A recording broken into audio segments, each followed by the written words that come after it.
الحمد لله والصلاة والسلام على رسول الله. ربي اشرح لي صدري ويسر لي أمري واحلل عقدة من لساني يفقهوا قولي.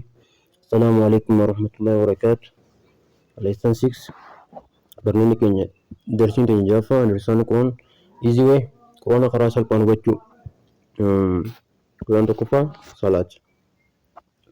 Barnoota kana did you study in the lesson? Persentii meeqa qo'attee jirta? 125 50 moo yerootti aanu? Revision lesson barnoota keenya kan darbeerra. Jechi meaning of mean jechuun maali? Hiikkansaa to, on, from, with. Sarab means those, straight, pass, favor. Sarab means pass, karaa jechuudha. Allahu Akbar, translate. Allah is the full of glory, Allah is the greatest, Allah is the highest, Allah is worthy of praise. Correct answer is Allah is the greatest. Rabbiin guddate subhanahu wa ta'ala. Min Rabbikum, translated from your Lord, B from your Lord, C from our Rob, from his Rob. Correct answer is from your Lord. Min Rabbikum, Rabbi keessan irraa. Today lesson barnoonni keenya kanarraan sana ammoo in this lesson you will learn barnoota keenya kanarraa keessatti wantoota kanneen barachuuf fajr azaan and prayer salaata subiitii fi sagada after wudu an booda B fi alaa caasiluu garraa learning chip tooftaaleen barnoota keenya kanarraa keessatti in this lesson you will learn 6 new words which will occur jecha jaha kan Quraana keessatti yeroo 3,796 deddeebi'ee baranna. Alhamdulillah faaruuf galanni Rabbiif haa ta'u. Kan dhumaan barnoota kanarratti jecha 63 kan Quraana keessatti si'a 23,267 deddeebi'ee baranna. Alhamdulillah. Kanaaf homework hojii manee Allah selecting you Rabbiin si filatee jira to learning Quraana barachuu irratti. Don't reject. Garuu ati hin didin. Selection by Quraana dhiistee deemuudhaan gara biraa. Rabbi zidni ilma yaa Rabbi beekumsa ilmi nu dabar. Allah help us to learning the Quran in easy way. In the Quran yaa Rabbi Quraana barachuu nu laaffisi. Kilaasii keessa ta'anii hojii mana yeroo lama tilaawaa deeqaa shaniif Quraana qaree kitaaba baniiti. Yeroo lama qood kitaabarraa vocabulary irraa. Listen to MBC audio dhageeffadhu. Ask your partner hiriyaa kee gaafadhu. Recite different Quraana suuraalee garaagaraa salaata kee keessatti qara'u exercise godhi. In azaan al-fajr salaata subii keessatti we say the following word jechoota kanneen jenna. Hayya alal falaa as-salaatu khayrun minan nawm. As-salaat salaanni yookaan saganni khayrun is better caalaadha. Minan nawm than sleep hirriibarra. An-nawm jechu jechuun yeroo sadi Quraana keessatti deddeebi'ee jira. Sleep hirriiba jechuun nawm jechuun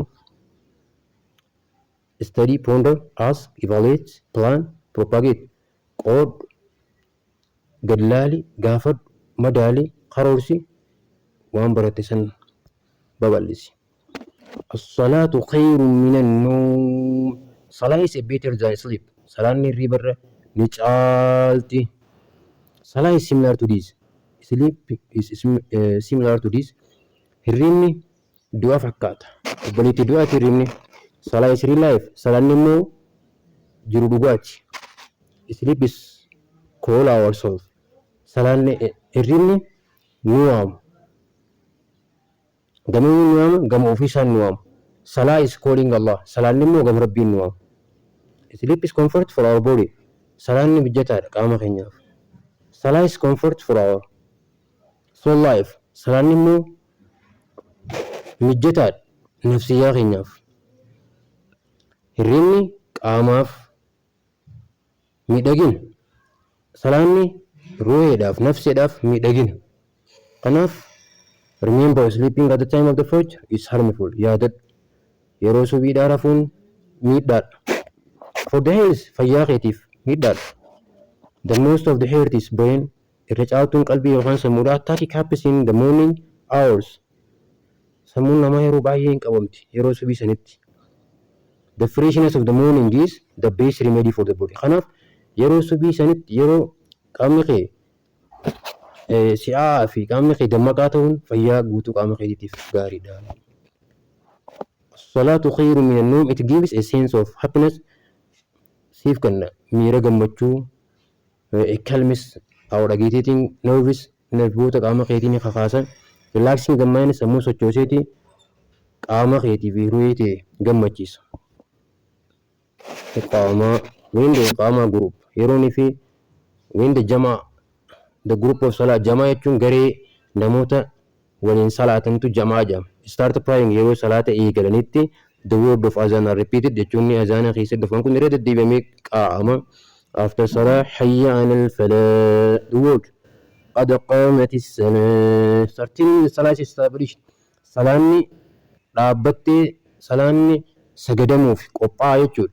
Are repeated twice yeroo lama deddeebitaa jechuudha. Qad qaamatis salah certainly dhugumat alqaamat salah is established salaanni sagadamuu fi eegalamuuf jecha qad jechuun certainly dhugatti marraa 406 see 406 quraana keessatti deddeebi'ee dhufe. Azan is called for a people to come to masjid for a prayer. Azan jechuun waamicha ummataaf godhamu hoota gama masgidaa hin salaanna jechuudha. Iqaama is a call for the people sitting in the masjid and waiting for the prayer to join the Jama and behind the Imam. Iqaamaan ammoo waamicha ummata masjida keessatti taa'u hoota salaata eeggachaa turtaniif jama'aadhaan salaanna imaama duubaan jechuudha. Translate jecha kana hiiki nawmukum jechuun maal jechuudha? They sleep, his sleep, you sleep, my sleep. Nawmukum your sleep hirriba keessan jechuudha. The prayer for wudu'aaf tolfachuu salaataaf wudu jechuu bidee while starting wudu yeroo fi wudu'a eegaltu bismillah jechuudhaan eegalta. About the dua after wudu du'aa'ii wudu'a boodaan godhama. The message of the messenger of Allah sallallahu alaihi wasallam said, whoever you performing wudu carefully, then affirming these 8 gates of the Jannah are open for him. He may then enter through whichever of these gates he desires to enter. Hadith Tirmidhi kama sahih terjemahan goita salawatu rabbi wa salamu alaihi namni wudu'a sirritti godhate dhugumatti balballi jannataa 8 banamtiif kan barbaadirraa seenamii ja'amaa fi ije. Kanaaf wuduun kun amaanaadha, seeraan godhachuu qabda jechuudha. After wudu an boodatti ashhadu an laa ilaaha illallah. Ashhad I bear witness ani beekhi ragaan ba'a an laa ilaaha that there is no God haqaan gabbaramaan rabbi Allah subhanahu wa ta'ala malee hin jiru. Ilaahin gabbaramaan tokkollee hin jiru illallah excepting Allah rabbii tokkicha yoo taate malee Allah malee hin jiru.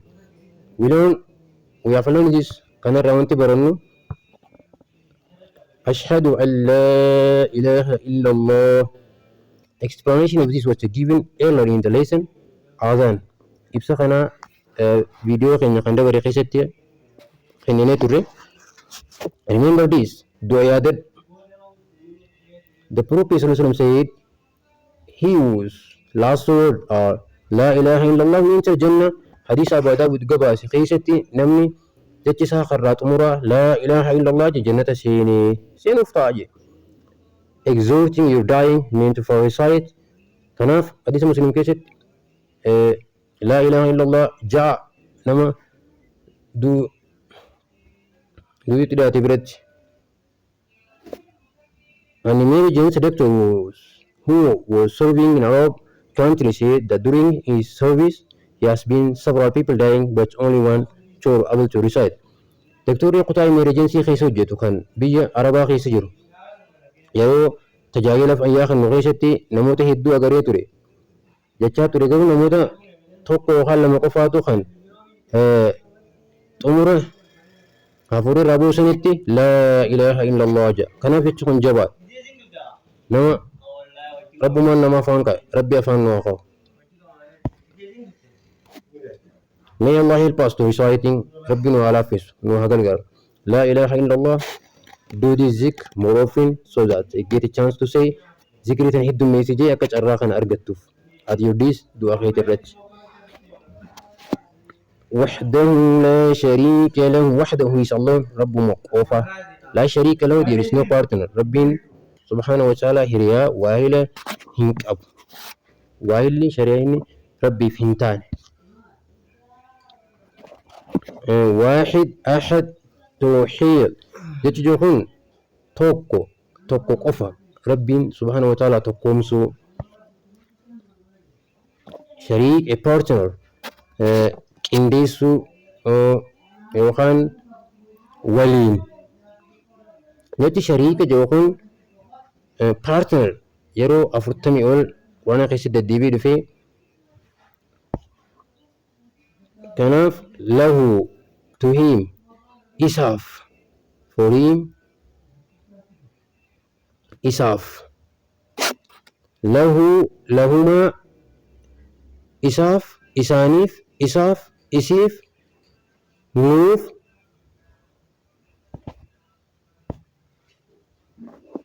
Allah subhanahu is again repeated Tokutuma Rabbi Ammas irradi BMS cases here along with rejection of any partnership with Allah akkasuma ammas hala didatatin Rabbi walin waqisu hala didatatin hala murmatatin. This emphasizing the important thing because ummala garisinan barbachisumma Allah will never forgive Rabbin akka hin dhiifne those who do shirk namoota shirkii hojjetaniif akka inni ibn associating a partner with Allah nama rabbi cinaa waan biraa waaqeessii gabbaru nama ta'uu maleekaa ta'uu nabiyyoota ta'uu dhakaa ta'uu uumama jinnii ta'uu uumama saarraa nama rabbii waliin akka rabbiin waaqeessuuf rabbiin akka hin araaramne diliin tun dilii hamtuu fi khatara akka taate nuuf ibsuufi. Recite this keeping the mind kanaaf du'aa kana sammuu kee keessatti qabachaa the dangers of the consequence hammeenya balaa shirkiin qabdus akkasumatti beekaa.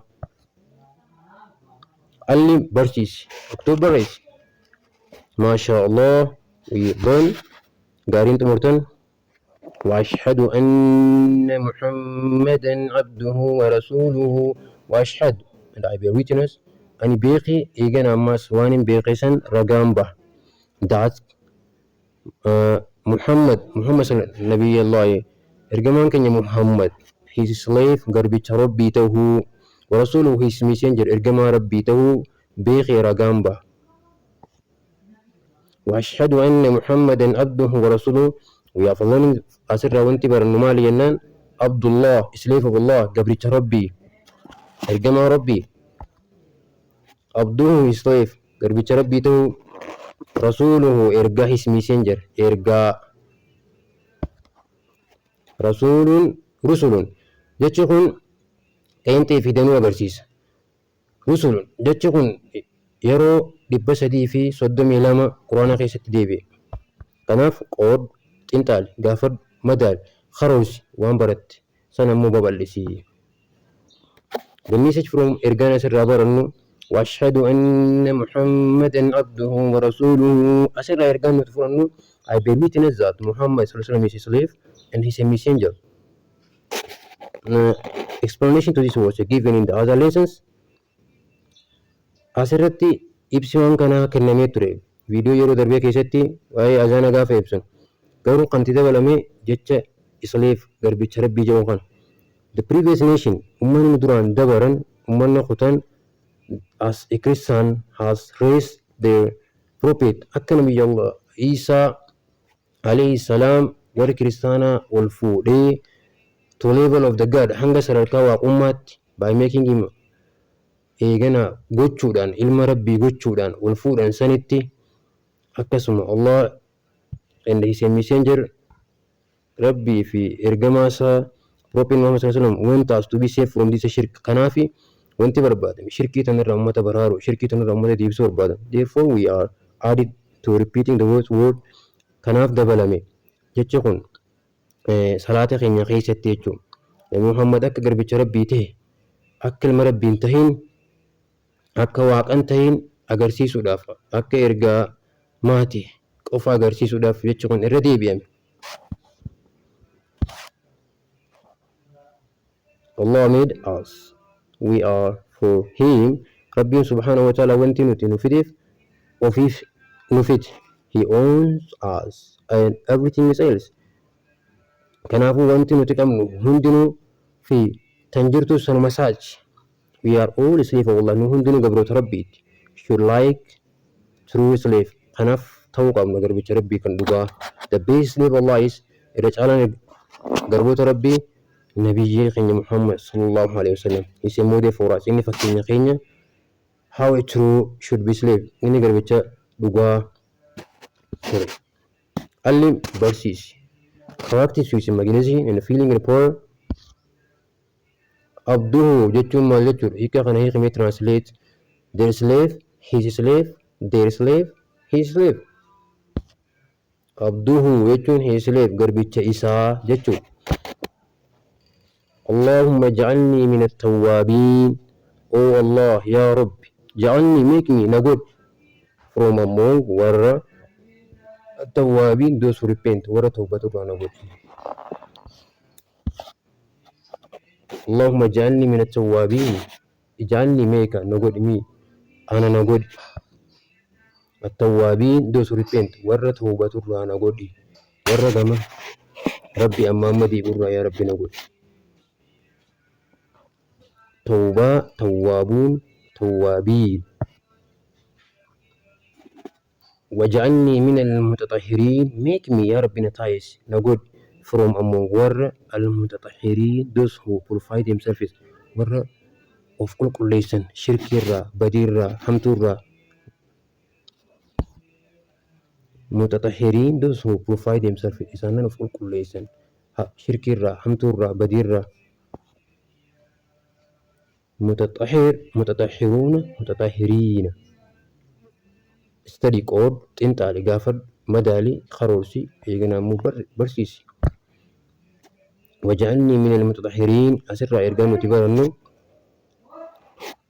we humans committing mistake again من ما وانت عنف يكا نيوجن يكا ما موجن كناف we don't do many things that we supposed to do if we do them don't them يدلين اللي سرت دلين وانت عتيف كناف يكا سنديفني we need to repenting again أما أما دي بني قمر ربي توبة شكف condition for توبة توبة عرف والنجرو repentance are the giving up the signs توبة مال delete isod regret شينا ولا بدي سنرد having done it one day دي سنف resolving never go back to it ittindeebu yettee murachuudha returning all things unlawfully grabbed from others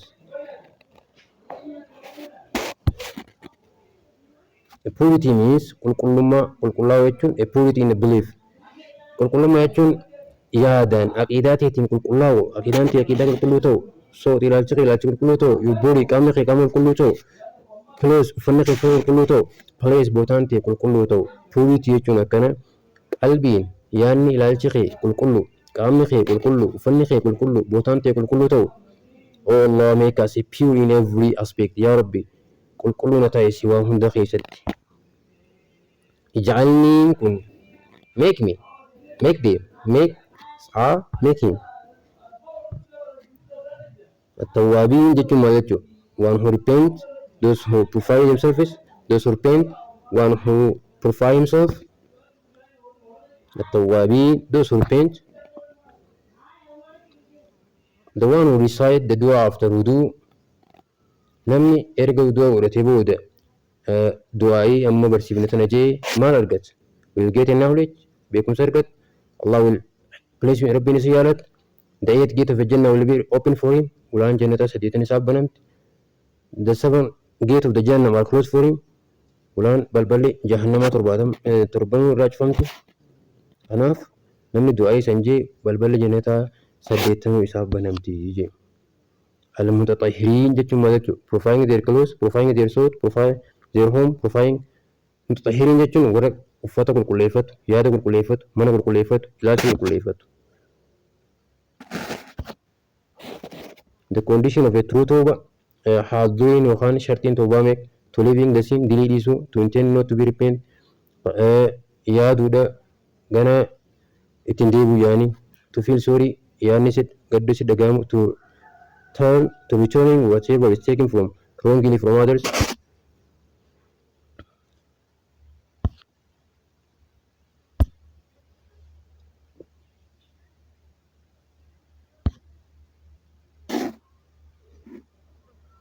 In the dua after wudu du'ai wudu booda injam to keessatti toil is emphasized to yeroo meeqa gadi irra deddeebimee dubbatame once, three times, two times, four times, three times yeroo sadii jechuudha.